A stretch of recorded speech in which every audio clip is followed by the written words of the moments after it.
నమస్తే, welcome to meta plus. ముందుగా ఈ వీడియోని లైక్ చేయండి, షేర్ చేయండి. మరిన్ని ఇంట్రెస్టింగ్ సినిమా అప్డేట్స్ కోసం please subscribe to meta plus. ఇక ఈరోజు టాపిక్లోకి వస్తే భారతీయుడు 2 ఎప్పుడో 1996లో భారతీయుడిగా వచ్చి తమిళ్లో ఇండియన్, తెలుగులో భారతీయుడు. ఈ సినిమా సూపర్ డూపర్ హిట్ అయింది. అన్ని భాషల్లోనూ ఈ సినిమా ఆల్మోస్ట్ మంచి కలెక్షన్స్ రాబట్టింది, అలాగే శంకర్కి మంచి పేరు కూడా తీసుకొచ్చింది. దాని తర్వాత మళ్ళీ ఇప్పుడు భారతీయుడు 2గా రాబోతుంది.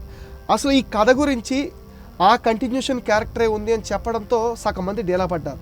అప్పటికే భారతీయుడికి ఒక 80 ఏళ్ళు పైన ఉంటే ఇప్పుడు ఈ గడిచిన ఏళ్ళు 110 ఏళ్ళు 130 ఏళ్లతో ఒక హీరో ఎలా సస్టైన్ అవుతాడో అనే క్వశ్చన్ మార్క్ వచ్చింది. మరి ఇప్పుడు కొత్త కథ చెప్పబోతున్నాడా, లేకపోతే దాని సిరీస్నే కంటిన్యూ చేస్తున్నాడా? సినిమా అంటే లాజిక్స్ అడగకూడదు, మ్యాజిక్ వర్కౌట్ అయితే లాజిక్స్ మర్చిపోతూ ఉంటారు. మరి ఆ మ్యాజిక్ ఎంతవరకు వర్కౌట్ అవుతుంది? ఇప్పుడున్న ట్రైలర్, రేపు రిలీజ్ కాబోతున్న సినిమా పైన ఎలాంటి అంచనాలు ఉన్నాయి? ఇలాంటి విషయాలన్నీ హేమసుందర్ గారిని అడిగి తెలుసుకుందాం. మన ప్రముఖ ఫిలిం క్రిటిక్ సార్, నమస్తే. నమస్తే అండి. శంకర్ అంటేనే భారీతనం, పాటకి కోట్లు ఖర్చు పెడతారు, సినిమాకి కూడా కోట్లు ఖర్చు పెడతారు. ఆయన ఐడియాలజీ చాలా బాగుంటుందండి. ఎందుకంటే ఫెయిల్యూర్ లేని డైరెక్టర్. ఒక రకంగా ఒక సినిమా నుంచి ఆయన బ్రేక్స్ పడ్డాయని చెప్పాలి. అలాంటి డైరెక్టర్ టేకప్ చేసిన ఈ భారతీయుడు 2 పైన అనుకున్నంత బజ్ ఉందని అయితే నాకు అనిపించట్లేదు. అటు చెన్నైలో కానీ ఇటు తెలుగులో కానీ పెద్దగా బజ్ క్రియేట్ అయినట్టు ఏమి అనిపించట్లేదు. దానికి మీరే ఉంటారు. అంటే ఈ ప్రాజెక్ట్ అనౌన్స్ చేసినప్పటి నుంచి రిలీజ్ వరకు కూడా చాలా డిలే అవటం అనేది ఒక మైనస్ అయిందండి సినిమాకి. ఆ డిలే కాకూడదు ఎప్పుడు కూడా. వేడి దోశలాగా సినిమా ఉండాలంటారు. ఆ డిలే అవటంతోనే కొంత రేపొద్దున టాక్ తర్వాత ఈ సినిమా మళ్ళీ ఒకసారి బాగుంటేనేమో హైప్ వచ్చేస్తుంది ఆటోమేటిక్గా. అంటే 25 సంవత్సరాల క్రితం పాత్ర అది. అప్పుడు సేనాపతి పాత్రకి ఇప్పుడు 106 ఏళ్ళు.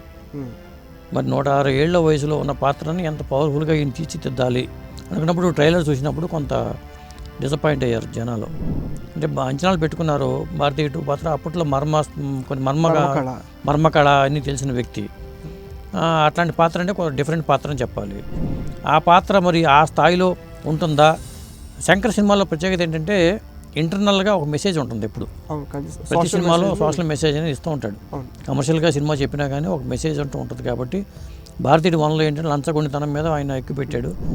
మరి కొడుకుని చంపేయడం ఆ సేనాపతి, చందు అనే పాత్రల మధ్యలో సాగింది. నిజానికి ఆ పాత్ర రజనీకాంత్ చేయాలట. కానీ రజనీకాంత్ ఒప్పుకోకపోవటం వల్ల అది తర్వాత ఆయన కమల్ హాసన్ కూడా అనుకోలే శంకర్ గారు. రజనీకాంత్ అనుకున్న తర్వాత ఏం చేశాయంటే ఈ పాత్రను తెలుగులో హీరో రాజశేఖర్తోనూ వెంకటేష్తోనూ చేద్దామని అనుకున్నారట.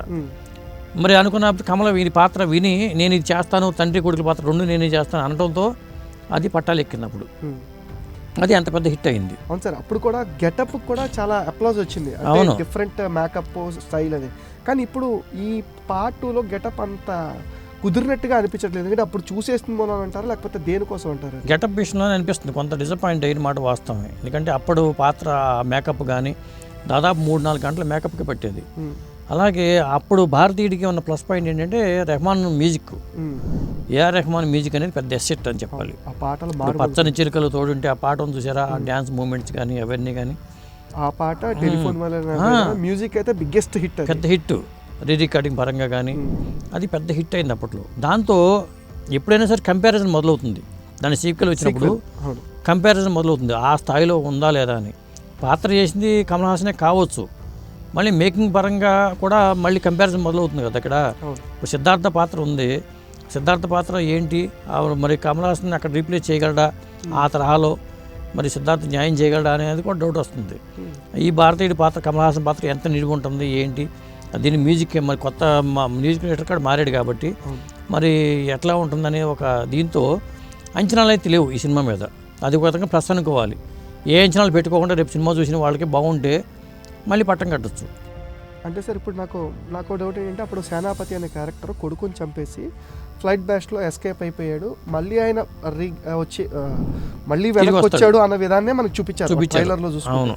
మరి ఒక మామూలుగానే ఒక మనిషి 100 ఏళ్ళు దాటితే ఎవరి సాయం లేకుండా నడవడం చేయడం అన్నది కష్టం. సినిమాల్లో కొన్ని ఈ మధ్యన పర్టికులర్గా ఏంటంటే ఓటీటీస్ అవి వచ్చిన తర్వాత లాజిక్స్ గట్టిగా పట్టుకుంటున్నారు.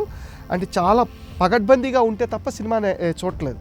మరి ఆ లాజిక్ ప్రకారం చూస్తే ఒక 106-107 సంవత్సరాల మనిషి ఫైట్లు చేయటం, దొంకటం ఇలాంటివి చేయగలడా, లేకపోతే సిద్ధార్థతో ఏమైనా చేపిస్తాడా, ఎట్లా ఉంటుంది అని మీరు అనుకుంటున్నారు?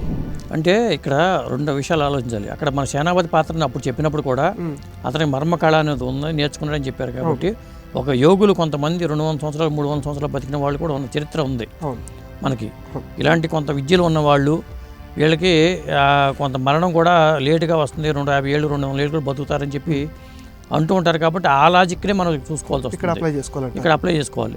కాబట్టి భారతీయుడే సేనాపతి పాత్ర చేస్తుంది తప్పితే సిద్ధార్థతో చేయించరు. సేనాపతి పాత్రే చేస్తుంది. సపోర్టింగ్ క్యారెక్టర్ అంటారు. సపోర్ట్ అంటే భారతీయుడు రావడానికి కారణమయ్యే పాత్రగా మనం భావించాల్సి ఉంటుంది. భారతీయుడు మళ్ళీ విదేశాలను తిరిగి రావడానికి కారణమయ్యే పాత్రగా మనం భావించాలి. కాకపోతే ఇక్కడ ఏమవుతుందంటే ఇప్పుడు 25 ఏళ్ల తర్వాత 25 ఏళ్ల యువకులు ఈ సినిమా భారతీయుడు 1 చూడాల. ఇప్పుడు అందరూ కూడా రిలీజ్ చేసి ఉంటే బాగుండేది భారతీయుడు సినిమాని. కొంత మళ్ళీ డిజిటల్ చేసుకుని కొంత దీనికి ముందు ఒక వారం ముందు ఆ భారతీయుడు కూడా రిలీజ్ చేసి ఉంటే, థియేటర్లో రిలీజ్ చేసి ఉంటే కొంతవరకు బెటర్గా ఉండేది. హైప్ అది క్రియేట్ అయ్యేది. ఇప్పుడు చాలామంది 25 ఏళ్ల యువకులు ఆ సినిమా చూడలేదు కదా, మరి కొత్త జనరేషన్ వాళ్ళు వచ్చేసారు. మరి భారతీయుడు 1 చూడకుండా భారతీయుడు 2 ఎలా చూడాలనుకుంటారు. ఇప్పుడు వార్ 2 సినిమా వస్తుంది, వార్ సినిమా చూడకుండా వార్ 2 చూడాలి, వార్ 3 చూడాలంటే వార్ 1 వార్ కూడా అసలు వార్ ఏంటి చూడాలిగా, ఆ కనెక్టివిటీ మిస్ అవుతూ ఉంటాం కదా. అందుకోసమని కొంత మళ్ళీ రిలీజ్ చేసి ఉంటే బాగుండేది అనిపించింది నాకైతే. అంటే ఇప్పుడు ఈ భారతీయుడు 2లో దాని తాలూకా షేడ్స్ ఏమి రీకలెక్ట్ చేస్తాడని అంచనా ఉందా సార్ మీకు? చేయకపోవచ్చు, కాకపోతే పాత్ర క్యారెక్టరైజేషన్ అనేది జనాలకు అర్థం కావాలిగా.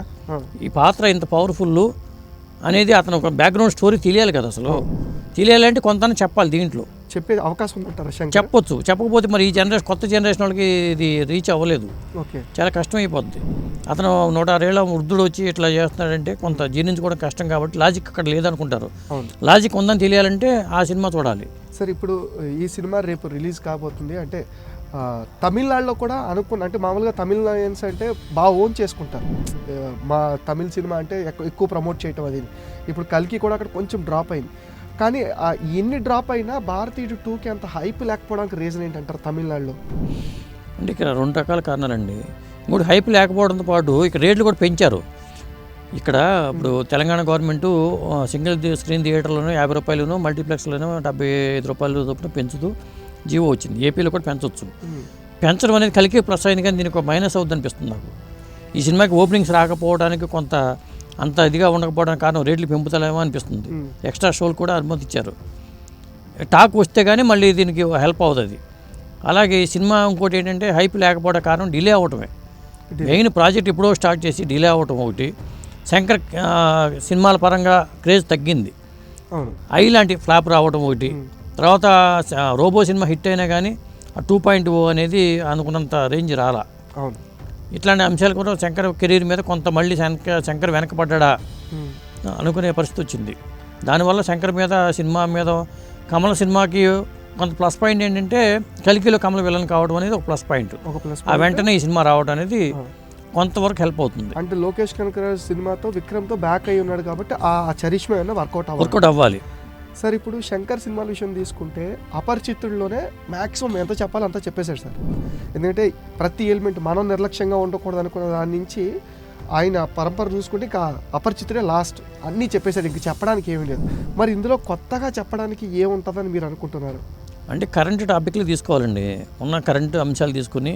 కానీ నాకు తెలిసి పొలిటికల్ బ్యాక్డ్రాప్లో వెళ్ళి ఉంటే కొంతవరకు వర్కౌట్ అయ్యేది. ఇది ఈ సినిమాని కొంత పొలిటికల్గా ఆయన ఎట్లా తీసుకున్నాడో ఏంటి అనేది మాకు తెలియదు. ట్రైలర్ చూసి మనం అంచనా వేయడం కూడా కష్టం. ఏదో ఎంప్లాయీస్ ఉద్యోగులు ఇది అంతా కనిపిస్తుంది కాబట్టి అక్కడ జరిగే అవినీతి మీద ఫోకస్ పెట్టాడా లేకపోతే ఏంటి అనేది మనకి కొంత రీచ్ అవ్వట్లా. కానీ పొలిటికల్ బ్యాక్డ్రాప్లోకి వెళ్ళిపోయి ఉంటే, ఇప్పుడున్న పొలిటికల్ లీడర్స్ మీద టార్గెట్ చేసుకుంటూ వెళ్ళి ఉంటే కొంతవరకు బెటర్గా ఉండేదో అనిపించింది నాకైతే. అది ఉంటే మాత్రం దీంట్లో అది కూడా పాయింట్గా ఉన్నా కానీ కొంతవరకు రీచ్ అవ్వడానికి అవకాశం ఉంటుంది. అది మరి ఈయన కథ అంశం ఎత్తుకున్న కథాంశమే ఇప్పుడు 5 ఏళ్ల క్రితం 6 ఏళ్ల క్రితం వీళ్ళు మొదలు పెట్టుకుని అప్పటి నుంచి మరి కథ మార్చుకుంటూ వచ్చాడా లేకపోతే అప్పుడు అదే సబ్జెక్ట్ కంటిన్యూ చేసాడా అనేది కూడా ఆలోచించుకోవాల్సిన అంశం. ఇలాంటి అంశాలన్నీ ఉన్నాయి ఈ సినిమా విషయంలో. థ్యాంక్ యూ అండి. Thank you. ఇది ఇవాళ భారతీయుడు 2 పైన స్పెషల్ చిట్ చాట్. మరిన్ని ఇంట్రెస్టింగ్ ఫిల్మ్ చిట్ చాట్స్తో కలుసుకుందాం. Please subscribe to meta plus.